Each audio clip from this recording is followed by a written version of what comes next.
പ്രസിദ്ധമായ ഉത്രാളിക്കാവ് പൂരത്തിന് പതിനായിരങ്ങളെത്തി. സ്ത്രീകളും കുട്ടികളും ഉൾപ്പെടെ വൻ ജനസാഗരത്തെ സാക്ഷി നിർത്തി ഉത്രാളിക്കാവിലെ രുധിരഭൂമിയിൽ നടന്ന ദേവസംഗമം അക്ഷരാർത്ഥത്തിൽ വർണ്ണക്കാഴ്ചയായി മാറി.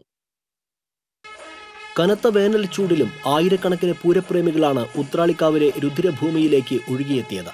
ഉച്ചയ്ക്ക് 11:30 പൂരത്തിന്റെ ആതിഥേയരായ ഏങ്കക്കാട് ദേശത്തിന്റെ പഞ്ചവാദ്യത്തിന്റെയും ഗജവീരന്മാരുടെയും അകമ്പടിയോടെയുള്ള എഴുന്നള്ളിപ്പിന് ഉത്രാളിക്കാവ് ക്ഷേത്രത്തിൽ തുടക്കമായതോടെ ഉത്രാളിക്കാവ് പൂരത്തിന് തുടക്കമായി.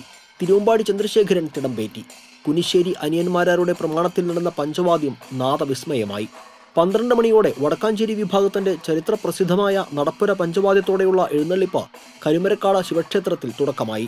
വൈക്കം ചന്ദ്രന്മാരാരുടെ പ്രമാണത്തിൽ നടന്ന നടപ്പുര പഞ്ചവാദ്യം ആസ്വദിക്കുന്നതിന് ആയിരക്കണക്കിന് പൂരപ്രേമികളാണ് മണിക്കൂറുകൾക്ക് മുൻപേ തന്നെ വടക്കാഞ്ചേരി ശിവക്ഷേത്രത്തിൽ എത്തിച്ചേർന്നിരുന്നത്. പാമ്പാടി രാജനാണ് വടക്കാഞ്ചേരി ദേശത്തിനു വേണ്ടി തിടമ്പേറ്റിയത്. 1:30 വടക്കാഞ്ചേരി വിഭാഗത്തിന്റെ രാജകീയ പ്രൗഢിയോടെയുള്ള എഴുന്നള്ളിപ്പ് തൃശൂർ ഷൊർണൂർ റോഡിലേക്ക് കയറി ഉത്രാളിക്കാവ് ക്ഷേത്രത്തിലെ ദേവസംഗമത്തിനായുള്ള പ്രയാണം ആരംഭിച്ചു.